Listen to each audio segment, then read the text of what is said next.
Hoxha, çka fitojmë nga dashuria për hir të Allahut? Sukurse e cekëm edhe në fillim të hadithit, do t'i ceki një 3 pika apo 3 dobi nga dashuria për Allah. E para është se Allahu të don ty. A ka më të mirë se me dashur Allahu ty? Nuk është i lumtur është ai cili e don Allahun. Më i lumtur është ai cili Allahu e don atë njeri. Kjo është më i lumtur. Sepse ka lumturi që çdo njeri mundet me thonë unë e du Zotin, e du Allahun. Ama më i lumtur është ai cili Allahu e don atë njeri, sikur se përmendet në këtë hadith. Se njeriu i cili e ka dash për Allah, se shikoni me laçe e pyet disa herë, a thu vallë ke ndonjë interes, a thu vallë ke borxh apo të ka borxh diçka, thot jo e dua vetëm e kam dash për Allah edhe po shkoj me e vizitu. Andaj për hir të Allahut. Për hir të Allahut. Edhe çka i thot me laçe në fund, Allahu të don ty ashtu sikur se ti e don atë njeri. Andaj kjo është lumturia më e madhe, kënaqësia më e madhe në këtë botë kur njeriu e merr vesh që Allahu e don atë njeri. Pastaj, nëse Allahu xhaleshanu të don ty, a di çka fitojmë ne si musliman? Allahu xhaleshanu është me një hadith kutsi se kur Allahu e don një njeri, i thirr me laçet të gjithë. Edhe e thirr me laçen Gjibrilin a.s. i thot, thirrin me laçet edhe tregovu, kallëzovu se unë e filonin e du, edhe ju me laçet e mia dujni me e dash filonin. Pastaj Allah nuk mbaron këtu, dashuria Allahu ndaj njeriut. Jo, pastaj Allahu xhaleshanuhu e bën që edhe njerëzit në dunjë ta duan filonin. Ne kemi shumë raste në sunullah, në këtë botë, që dikush ka pleq, ndoshta edhe ju të lagje ju, edhe ne në Gazibab, kemi do pleq, nuk kanë as pozita, as pasuri, as biznese, as ndonjë post, por është plak, është musliman, është i devotshëm, është teki, ama këtë lagje e dojnë. Këtë lagje e dojnë, pse se Allahu e don atë njeri edhe ka bo që edhe njerëzit, fëmijët me e dashtë. Ama kemi njerëz në udhubillah që janë me pozitat larta, me bizneset larta, pasuri sa dush, ama ndoshta edhe familja nuk e don. Ndoshta bëjnë dua edhe evladit që të vdes, që t'ja marrin pasurinë babës, domethënë e kështu me radhë. E kjo është do të me kuptu nëse musliman, se njeriu nëse e don vllaun e vet për Allah, ta din kjo është ajo pika më kryesore që Allahu xhaleshanu e don atë njeri.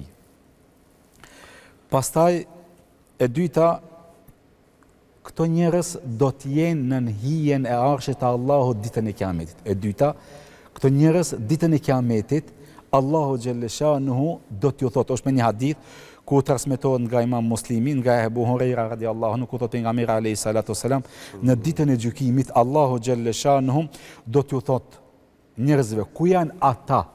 Më sillni ata njerëz të cilët janë dashur për Allah. Janë dashur për Allah që t'i fus në hijen time atë ditë kur do të jetë hije përpos hijes së arshit të Allahu xhaleshanu. Është një hadith shumë i gatë, po unë nuk do të ta shpjegoj hadithin. Thotë pejgamberi alayhi salatu wasalam, ditën e gjykimit 50.000 vjet njerëzit do të qëndrojnë në këmbë. Edhe dielli do të qëndron 1 mile. E 1 mile, disa komentatorë kanë thonë ajo shkopje që i kruan dhomta, ajo që shkalica apo rëmojsa, apo 1 mile, milet e në këto anglezët, apo amerikanë. Sidoqoftë do të jetë dielli afër njerëzive. Edhe djersët e njerëzive do të shkojnë pal nga sikleti i tyre, dikan do ta kaplon, thot pejgamberi alayhi salatu wasallam, nga nxehtësia deri te zogu i komët, dikan deri në gjuhë, e dikan do ta kaplon djersët e tij deri në brez, e dikan do të fundoset me djersët në djersët e tij për shkak të gjunave, për shkak të sikletit e kështu me radhë. E do të jetë vetëm një hije, do të jetë hije e arshit të Allahu xhaleshanu. E njerëzit do të qëndrojnë 50.000 vjet aty. Nuk janë 1, 2, 3, 10, 100, 50.000 vjet. E do të jetë një hije, e këtë hije Allahu xhaleshanu do t'i fus 7 lloj grupet e njerëzve. Një nga ata janë ata që do të duhen për Allah në këtë botë. E kjo është shumë më rëndësi. Me dashtë Allah edhe me thonë ditën e kiametit ku janë ata të cilët janë dash për Allah. Edhe silmi, i thot me laqive, silni këtu që t'i fusin në hijen e arshët tim ditën e kiametit. Edhe e treta është, do t'jenë, shikoni, edhe kjo është shumë më rëndësi, njën nga dobit, edhe e treta, me këtë e përfundojmë, do t'jenë afër Zotit, afër Allah ditën e kiametit. Thot pejgamberi alayhi salatu selam në një hadith. Allahu xhaleshan ka disa njerëz që i ka afër vete, që do t'ja kanë lakmi, zili, edhe dëshmorët, edhe pejgamberët. Edhe dëshmori, ne e dim se dëshmori ka grada të larta ditën e kiametit. Po edhe pejgamberi Allahut do të ketë grada të larta ditën e kiametit. Ama do t'ja kenë lakmi, edhe dëshmorët, edhe pejgamberët. Pse janë ato njerëz afër Zotit?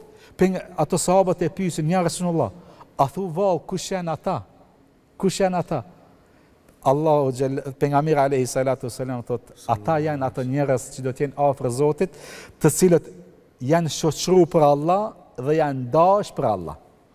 Janë shoqëruar për Allah edhe janë dash për Allah. Andaj, sunullah, ne musliman du ta kemi një gjë parasysh, se dashuria për Allah është dashuri e sinqert.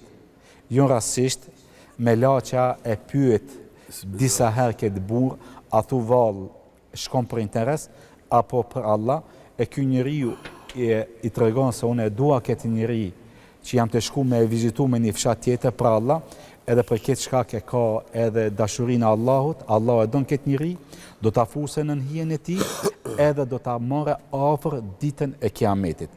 Që njerëzit do t'i bim pishman ditën e kiametit, ku do t'a shohin se dashuria e tyre, dashuria jashta Zotit, nëse përfundon dashuria atyre mes dy njerëzive, nëse përfundon interesi, përfundon edhe dashuria, edhe do t'jenë këto njerëz armik ditën e kiametit mes njëri tjetrit.